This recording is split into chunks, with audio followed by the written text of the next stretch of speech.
భూదానోద్యమ భూములను పరిరక్షించి దేశం కోసం జీవితాన్ని త్యాగం చేసిన వినోబా భావే ఆశయాన్ని కొంతమంది రియల్టర్లు స్వార్థ రాజకీయాల నాయకులు నిర్వీర్యం చేస్తున్నారంటూ కూడా ఆరోపించారు. ఏపీ సర్వోదయ మండల్ చైర్మన్ నీలం రాంబాబు నాయుడు దేశవ్యాప్తంగా పాదయాత్ర చేసి దాదాపు 46 లక్షల ఎకరాల భూమిని సేకరించి పేదలకు పంచారన్నారు. ఆయన ఆశయ సాధనకు ఏపీ సర్వోదయ మండల్ కట్టుబడి ఉందన్న నీలం రాంబాబుతో మా విశాఖ ప్రతినిధి DP Naidu face to face. భూమి లేని నిరుపేదలకు భూమిని పంచాలి, భూమిని ప్రతి ఒక్కరు కూడా నిలదొక్కునేందుకైతే కనుక తోడ్పాటును అందించాలనే ప్రధాన సంకల్పంతో ఆచార్య వినోబా భావే చేపట్టినటువంటి భూదాన్ యజ్ఞకు సంబంధించి అయితే పూర్తి స్థాయిలో ఇప్పటి వరకు పనిచేసుకుంటూ వచ్చిన పరిస్థితి అయితే ఉంది. ఆంధ్రప్రదేశ్ రీఆర్గనైజేషన్ తర్వాత ఇక్కడ భూదాన్ ట్రస్ట్కి సంబంధించి ఏదైతే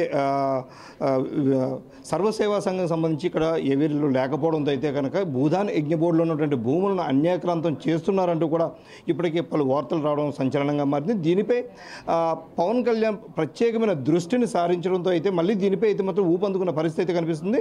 దీనికి సంబంధించి ఆంధ్రప్రదేశ్ సర్వోదయ మండలికి సంబంధించి మనతో పాటు అధ్యక్షులు రాంబాబు నాయుడు గారు మనతో పాటు ఉన్నారు. ఈయన మళ్ళీ విషయాలు తెలుసుకుందాం.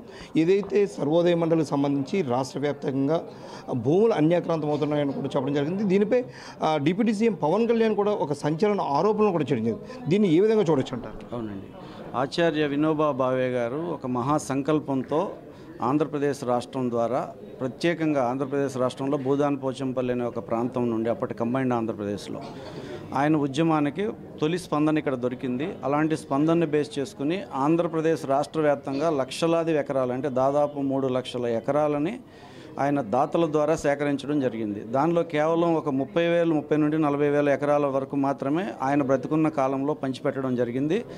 మిగిలిన ల్యాండ్ అటు ఆ తెలంగాణ రాష్ట్రంలో కానీ ఇటు ఆంధ్రప్రదేశ్ రాష్ట్రంలో కానీ చాలా వరకు అన్యాక్రాంతం అయిపోతుందని ఎప్పుడైతే ఆంధ్రప్రదేశ్ రాష్ట్రంలో పవన్ కళ్యాణ్ గారు ఉప ముఖ్యమంత్రిగా పదవి బాధ్యతలు చేపట్టారో ఆయన దృష్టికి తీసుకెళ్లడం జరిగింది. అలాగే గత ప్రభుత్వం ఏదైతే వైఎస్ఆర్సీపీ ప్రభుత్వం గత 5 సంవత్సరాలు ఈ రాష్ట్రాన్ని పరిపాలించిందో ఆ సమయంలో చాలా భూములు అన్యాక్రాంతమైనవి, చాలా దొడ్డిదారుల్లో చాలా భూములని రికార్డులు మార్చడం జరిగింది. దీన్ని కూడా ఆయన దృష్టికి తీసుకెళ్లడం జరిగింది. అయితే గత 10 సంవత్సరాలు ఆంధ్రప్రదేశ్లో సర్వోదయ మండలి యాక్టివ్గా లేకపోవడం, దానికి ప్రధాన కారణంగా మేము కూడా ప్రభుత్వంతో యాక్సెస్ లేకుండా ఉండడం వల్ల ఈ అన్యాక్రాంతాలు జరిగినాయని కూడా ఆయన దృష్టికి తీసుకెళ్లడం జరిగింది. ఇప్పుడైతే గత ఆగస్టు 9వ తేదీన ఆంధ్రప్రదేశ్ రాష్ట్రంలో ఆంధ్రప్రదేశ్ సర్వోదయ మండలి కేంద్ర సర్వోదయ మండలి యొక్క సహాయ సహకారాలతో ఆంధ్రప్రదేశ్ సర్వోదయ మండలి కార్యనిర్వాహక కమిటీ శాఖ ఏర్పాటు చేయడం జరిగింది.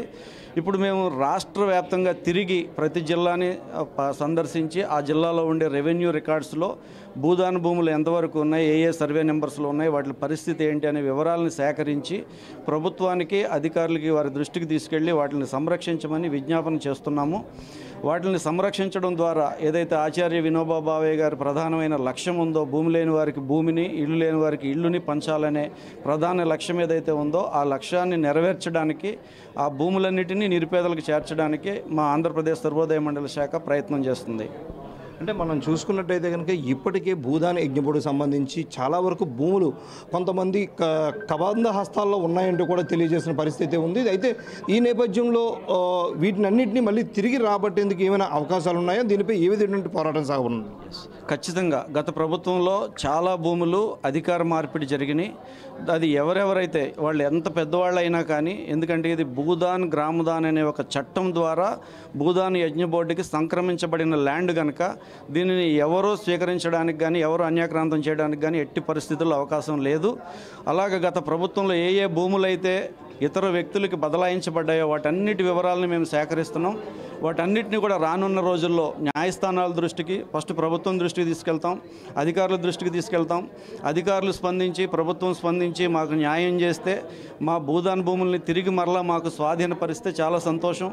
అలా స్వాధీనపరచలేని పక్షంలో మేము న్యాయ పోరాటాలకు వెళ్తాం, చట్ట పోరాటాలకు వెళ్తాం. చట్ట ప్రకారంగా న్యాయ ప్రకారంగా 1 ఇంచు భూమిని కూడా భూదాన్ భూమిని ఎవరికి అన్యాక్రాంతంగా వదిలిపెట్టే ప్రసక్తి లేదని ఆంధ్రప్రదేశ్ సర్వోదయ మండలి తరఫున మేము చాలా స్పష్టంగా చెప్తున్నాం.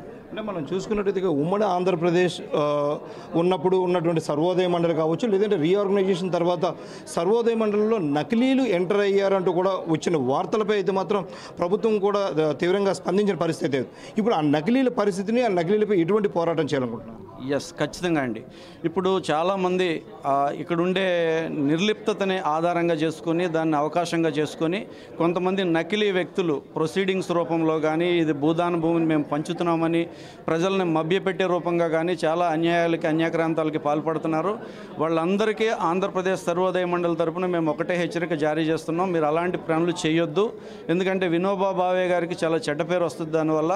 దయచేసి మీరు అలాంటి పనులు చేయొద్దు.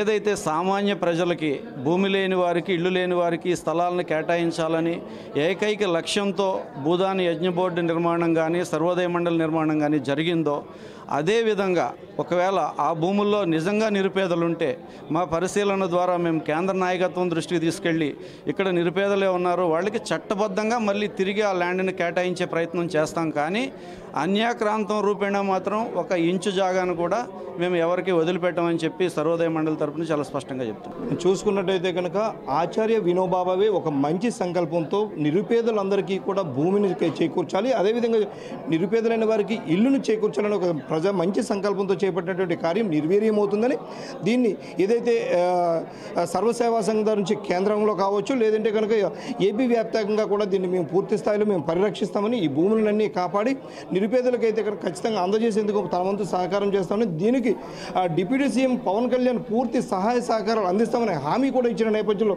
దీన్ని మరింత ముందుకు తీసుకెళ్తున్నామని చెప్తున్న పరిస్థితి మనకి కనిపిస్తుంది. కెమెరా పర్సన్ మురళితో డిపి నాయుడు, ప్రైమ్ న్యూస్.